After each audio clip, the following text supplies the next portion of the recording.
Salve, o Conta Mais está no ar e sextou pela primeira vez aqui no programa. Calma, logo mais, editor, logo mais. Se liga que hoje tem um conteúdo animal para você. Touro, urso, tubarão, bem-vindo à selva das finanças. Quem é quem no idioma dos investidores? A taxa de juros na Argentina caiu, mas para quanto? Você não vai acreditar. Quais são os países onde você investe no mês seguinte tem menos dinheiro? E quanto tempo você precisaria para juntar 1 milhão se estivesse no Irã, na Venezuela ou nos Estados Unidos?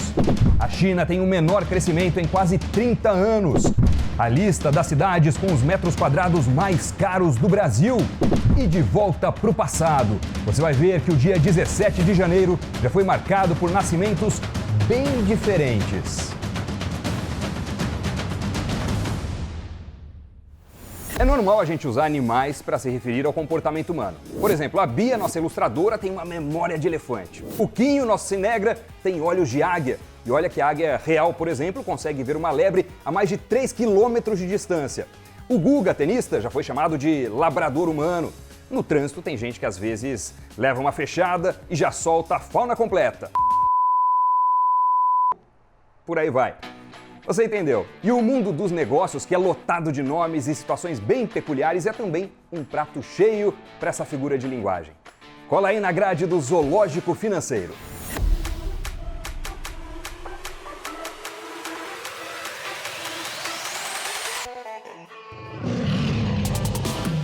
Não tem como não abrir com o mais conhecido, que virou estátua em Wall Street, Nova York. O touro representa o mercado em alta, as ações se valorizando, subindo, uma referência ao movimento que ele faz com a cabeça, usando o chifre, para jogar tudo para cima. O urso é o contrário. O ataque dele é com uma patada, que vem de cima para baixo. Por isso, o bear market, ou seja, o mercado urso, é associado à queda da bolsa, com as ações mergulhando. Eu sou uma nuvenzinha negra de chuva. O tubarão, pelo tamanho e brutalidade, é o grande investidor. Ele tem conhecimento e dinheiro suficiente para comandar muito dos rumos da bolsa. Oi. Apesar de ser um substantivo feminino, o lado oposto é denominado de sardinha. São os pequenos players, investidor iniciante que muitas vezes são engolidos pelos tubarões. Hoje eu vou comer peixe! O abutre no mercado financeiro são os fundos que compram empresas em dificuldades, perto da falência, quase carniça. Vale também para títulos podres de países, como aconteceu com a Argentina, depois de declarar a moratória. Ei, meu chapa, qual é a nossa jogada? Há também o golfinho, ou flipper, que pela agilidade é o investidor que compra e vende ações rapidamente. Faz muito o chamado day trade, a compra e venda de uma ação no mesmo dia. Aê! Surf de golfinho! Borboleta é o nome de uma estratégia usada no mercado de opções para fazer um voo mais seguro e limitar as perdas. Um dia eu vou ser uma linda borboleta. E aí tudo vai melhorar. O unicórnio foi o último a entrar para o zoológico financeiro. Pela raridade, já que é um animal lendário, representa as startups que valem mais de $1 bilhão e tem menos de 10 anos de existência. Aqui estamos, na estranha floresta tortuosa, em busca do mítico unicórnio. Manada não é um animal, é um coletivo. Manada de elefante, de búfalo e por aí vai. E é o nome usado para um movimento de vários investidores em determinada direção de uma vez só. É aquela correria, quando todo mundo sai comprando loucamente ações ou então vendendo tudo que tem na carteira. Movimento de manada que, no limite, pode até gerar algumas bolhas no mercado financeiro.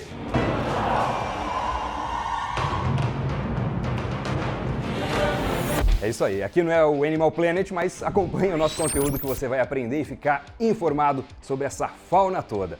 E aliás, eu quero aproveitar para agradecer a todo mundo que participou da nossa transmissão ao vivo na quinta-feira. Valeu pela companhia, pelos comentários, pelas dicas.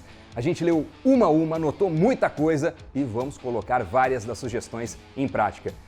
E olha, eu gostei tanto que a partir de agora, toda quinta-noite vai ter live para a gente falar de investimentos, tirar dúvidas e ouvir o que você quer que vire pauta por aqui.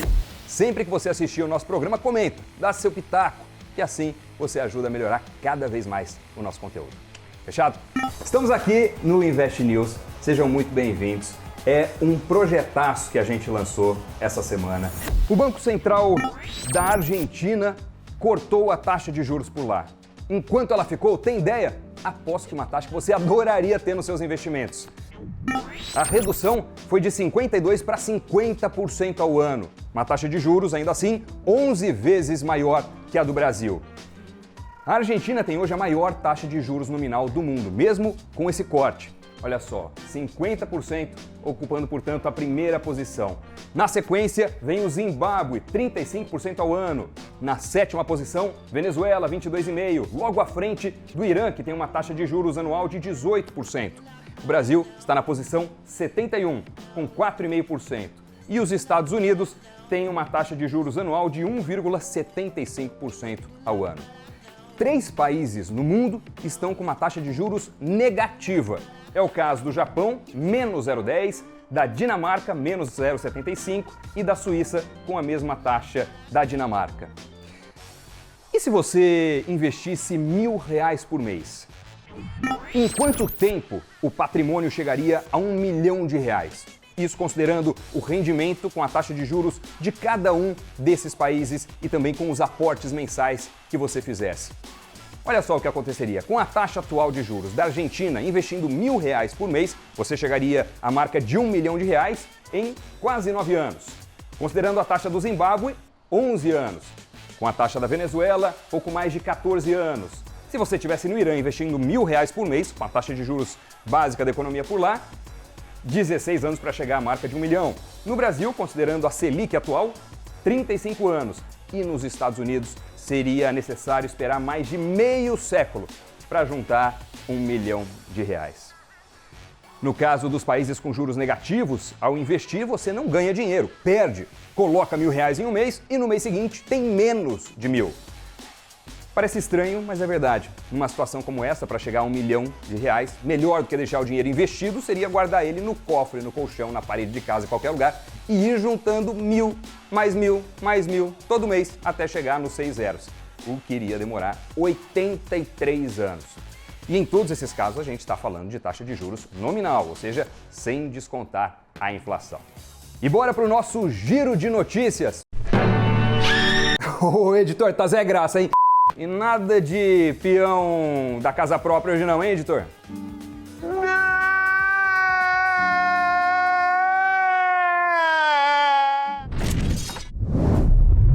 Aposta menor. Segundo a ONU, o PIB do Brasil deve avançar 1,7% em 2020.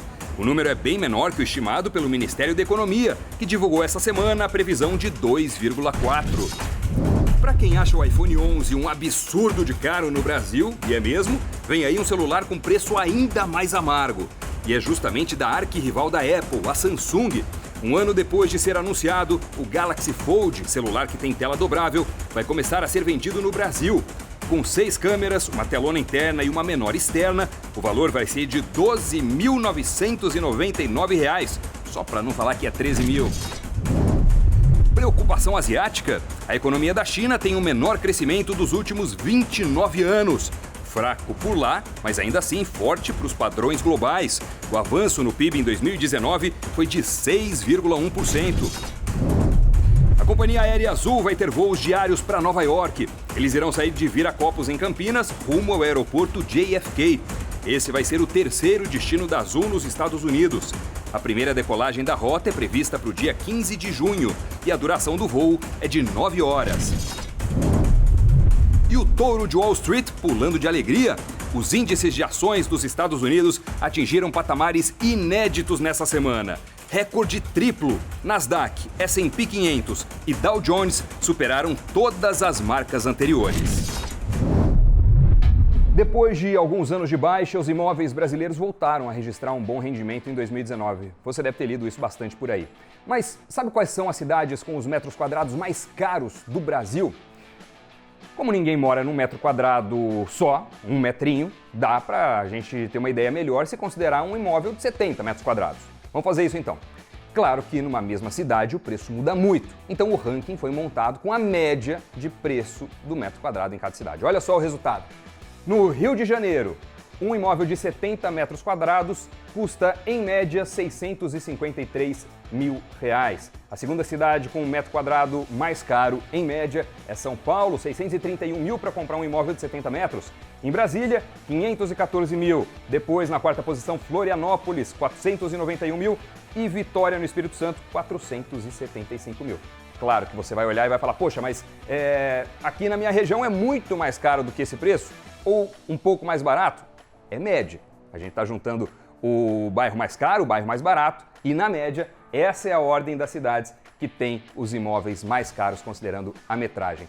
E esse conteúdo está lá no nosso site. Você já entrou? Olha só, é o investnews.com.br, ele está aí na sua tela. Estou navegando aqui no meu tablet e eu quero mostrar exatamente onde que está essa matéria. Nesse momento, olha só, a Priscila Yasbeck está aparecendo aí na primeira página. Pronto, cliquei aqui, imóveis, as cidades mais caras por metro quadrado do Brasil. E olha que interessante, Manaus foi a capital com a maior elevação no valor do metro quadrado no ano passado. Aqui tem a matéria completa, o quadro todo para você olhar e entender tudinho aí, certo? E aproveitando que a gente está com o site aberto, eu quero te lembrar que não é só notícia que rola por aqui, tem muita educação financeira também. Você já conhece o Investflix?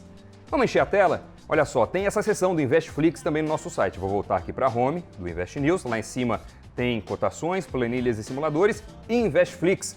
Tá aí o que você está vendo na sua tela, portanto, é essa seção com muito conteúdo a respeito de aplicações, de investimentos.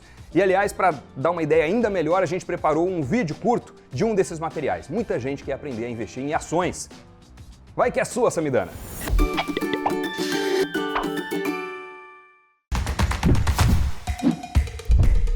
Ela nunca foi tão popular. No começo dos anos 2000, tinha só 85 mil investidores.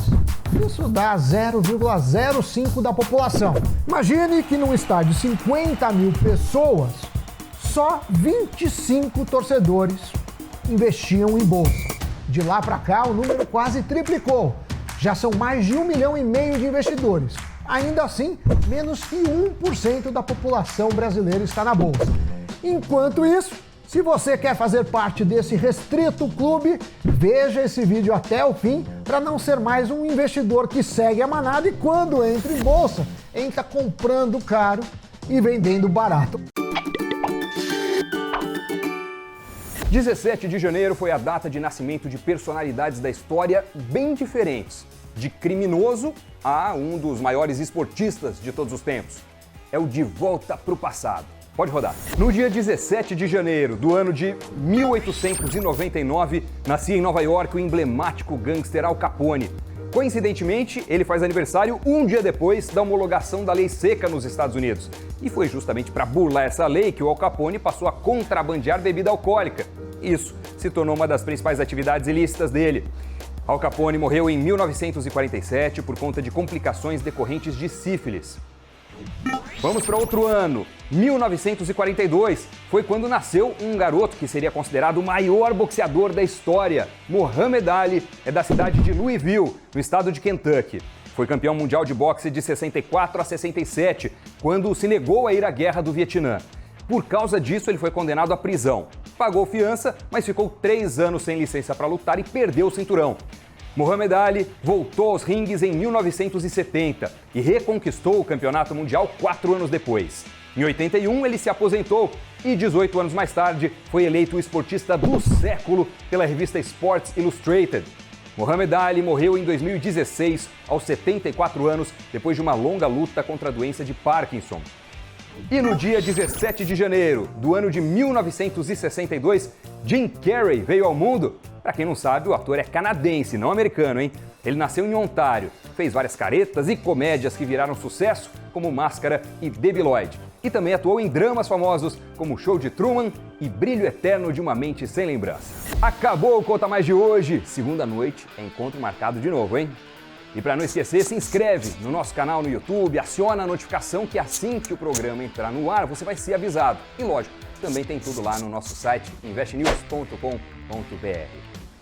E a gente termina hoje com uma frase do Bill Gates. Valeu, bom fim de semana. Tchau.